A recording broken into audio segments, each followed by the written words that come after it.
આજે હું તમારી સાથે શેર કરીશ વેજીટેબલ હાંડવાની રેસીપી, જે મારા નાના ભાભીની રેસીપી છે અને આજે હું તમારી સાથે એમની રેસીપી શેર કરવાની છું. તો સૌપ્રથમ અહીં 4 વાટકી ચોખા અને 1 વાટકી ચણાની દાળ લીધી છે.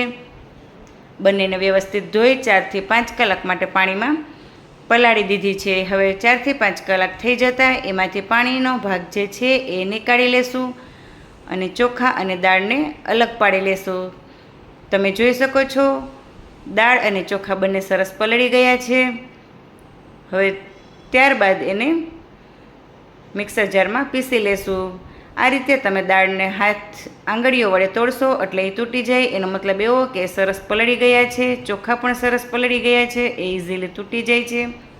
હવે ત્યારબાદ એને મિક્સર જારમાં દરદરું એવું પીસી લેવાનું છે. આ રીતે એકદમ સરસ કણીદાર રહે એવું પીસવાનું છે. પીસાઈ ગયા બાદ ઉપર એક ડીશ ઢાંકી એને 5 થી 7 કલાક માટે આથો લેવા માટે રેસ્ટ આપવાનો છે. હવે 5 થી 7 કલાક થઈ ગયા બાદ તમે જોઈ શકો છો એમાં એકદમ સરસ રીતે આથો આવી ગયો છે, એકદમ પ્લફી થઈ ગયો છે. હવે ત્યારબાદ એમાં 1 ચમચી આદુની પેસ્ટ એડ કરી છે. તમે અહીં જો લસણ ખાતા હોય તો તમે અહીં લસણ પણ એડ કરી શકો છો. ત્યારબાદ ગાજર, તીખાશ માટે તીખી લીલી મરચી છીણીને દૂધી લીધી છે અને લીલા સમારેલા ધાણા ભાજી લીધા છે. હવે આ બધા જ વેજીટેબલ અહીં એડ કરી દઈશું. અહીં તમે કાંદા પણ લઈ શકો છો. ત્યારબાદ એમાં અડધી ચમચી હળદર એડ કરીશું. સ્વાદ પ્રમાણે નમક એડ કરીશું અને આ બધાને વ્યવસ્થિત મિક્સ કરી લેશું. હવે વ્યવસ્થિત મિક્સ કરી લીધા બાદ અહીં આપણે આ હાંડવાનું જે બેટર છે એમાં એક વઘાર એડ કરવાનો છે. તમે જોઈ શકો છો અહીં આપણું હાંડવાનું બેટર સરસ બનીને તૈયાર છે. ત્યારે એક પેનમાં દેખાઈ રહ્યું છે ને એકદમ સરસ વેજીટેબલથી ભરપૂર એવું હાંડવાનું બેટર. હવે 2 ચમચી તેલ પેનમાં ગરમ કરી લીધું છે. એમાં રાઈ જીરું એડ કરી, હિંગ, મીઠા લીમડાના પાન અને ભરપૂર માત્રામાં સફેદ તલ એડ કરીશું. હવે આ વઘારને આપણે જે હાંડવાનું બેટર રેડી કર્યું છે એમાં એડ કરી દેવાનું છે અને વ્યવસ્થિત મિક્સ કરી લેવાનું છે. તો અહીં હાંડવા માટેનું બેટર બનીને તૈયાર છે. ત્યારે હવે એમાં થોડો ચપટીએક એવો ખાવાનો સોડા એડ કરીશું અને એને પણ વ્યવસ્થિત મિક્સ કરી લેશું.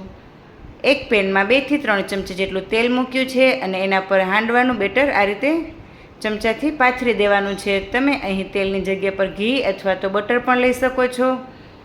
હવે બેટરને સરસ પાથરી દીધા બાદ લો ફ્લેમ પર ઢક્કન ઢાંકીને 7 થી 8 મિનિટ માટે ચડવા દેશું. હવે 7 થી 8 મિનિટ જેવું થઈ ગયું છે, તમે જોઈ શકો છો. ત્યારે હવે એને પલટાવી લેવાનું છે.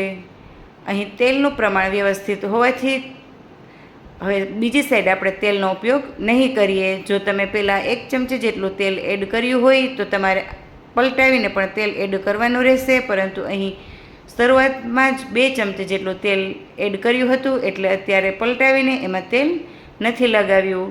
તો બીજી સાઈડ પણ અહીં સરસ હાંડવો ડિઝાઇન પણ પડી ગઈ છે અને એ સરસ અંદર સુધી પાકી પણ ગયો છે.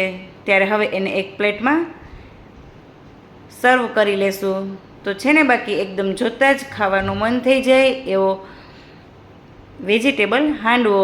તો હવે મને અહીં એના પીસીસ કરીને તરત જ ગરમ ગરમ ખાવાનું મન થઈ ગયું છે ને. અંદર સુધી એકદમ સરસ બફાયેલો, એકદમ જાળીદાર અને વેજીટેબલથી ભરપૂર એવો આપણો કાઠિયાવાડીનો ફેવરિટ એવો વેજીટેબલ હાંડવો. તો હવે હું અને મારા ભાભી બંને અહીં ગરમ ગરમ હાંડવો નાસ્તો કરી લેશું.